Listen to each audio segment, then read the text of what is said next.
ప్రియ స్నేహితులారా, నేటి ఉదయకాలపు వాక్య ధ్యానంలోకి ప్రేమపూర్వకమైన ఆహ్వానాన్ని తెలియజేస్తున్నాను. దేవుని వాక్యం చదువుకుందాం. మత్తయి సువార్త 7వ అధ్యాయము 7వ వచనం ప్రారంభం. అడుగుడి మీకివ్వబడును, వెతకుడి మీకు దొరుకును, తట్టుడి మీకు తీయబడును. అడుగు ప్రతివాడు పొందును, వెతుకువానికి దొరుకును, తట్టువానికి తీయబడును. ప్రార్థన చేద్దాం. కృపగల ప్రభువా, దయగల తండ్రి, వాక్యం ద్వారా మాట్లాడుతూ వాళ్ళు ప్రతి ఒక్కరిని బలపరచుమని యేసయ్య నామంలో ప్రార్థిస్తున్నాం తండ్రి. ఆమెన్. ప్రియ స్నేహితులారా, ఈ ఉదయకాలము అడుగువారికి, వెతుకువారికి, తట్టువారికి జవాబిస్తానని ప్రభుల వారు చెప్తున్నారు. ఈ 3 క్రియలు అభ్యర్థన, విన్నపం, వినతి దీనికి సంబంధించినటువంటిది. అడుగటం సహాయం కోరుతున్నారు, వెతకటం లేని దాన్ని సంపాదించాలనేటువంటి ఆతృత, తట్టడం చాలా అవసరమైనటువంటి స్థితి, కొంత అర్జెన్సీ ఉన్నటువంటిది, కొంత వెంటనే కావాలి అనేటువంటిది. కనుక 3 రకాల ప్రయత్నాల గురించి ప్రభుల వారు చెప్తా ఉన్నారు. అడుగుతున్నప్పుడు బహుశా అంత అర్జెన్సీ ఉండొచ్చు, ఉండకపోవచ్చు, కానీ అభ్యర్థన, సహాయము, తెలియని దాని కొరకు ఈ రీతిగా అడగడం జరుగుతూ ఉంది.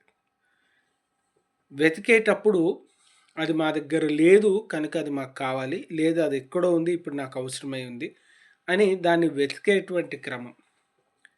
తట్టడము తలుపు తెరవమని, లోపలికి రావాలని అనేటువంటి విషయాన్ని తెలియజేస్తున్నటువంటిది.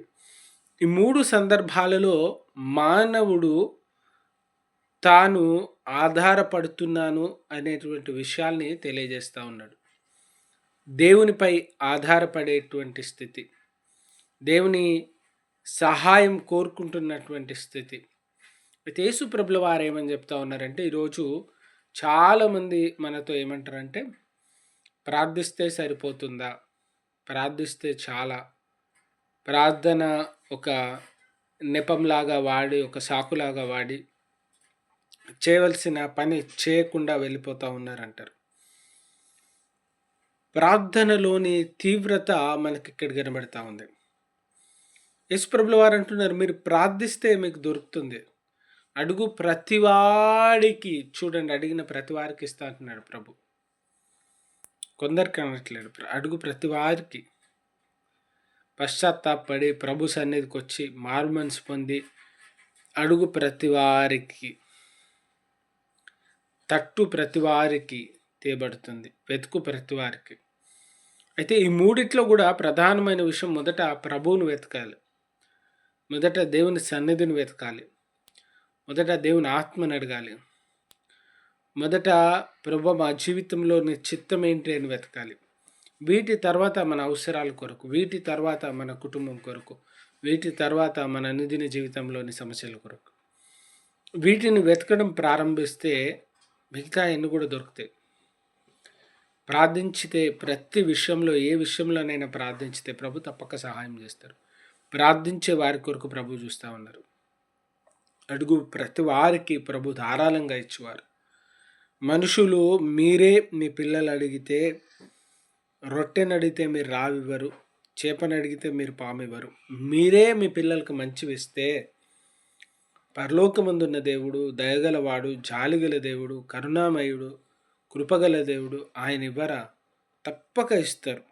కనుక మీరు అడిగి నిశ్చయంగా ఈవులను, నిశ్చయంగా దీవెనలను, నిశ్చయంగా దేని ఆశీర్వాదములు పొందుకోగలరు. కనుక అడగండి, విశ్వాసంతో, నమ్మకంతో అడగండి. ప్రతి ప్రార్థనకు ప్రభు జవాబిస్తాడు. ఏ ప్రార్థన ఒట్టిగా పోదు. కనుక విశ్వాసంతో అడిగి పొందుకునే కృపదేవుడి దయచేయను గాక. ప్రార్థన చేసుకుందాం. కృపగల ప్రభువా, దయగల తండ్రి, వాక్యం విన్న ప్రతి వారిని దీవించి మేళ్లతో తృప్తిపరచమని యేసు నామమున ప్రార్థిస్తున్నాం తండ్రి. Amen. Amen. God bless you all.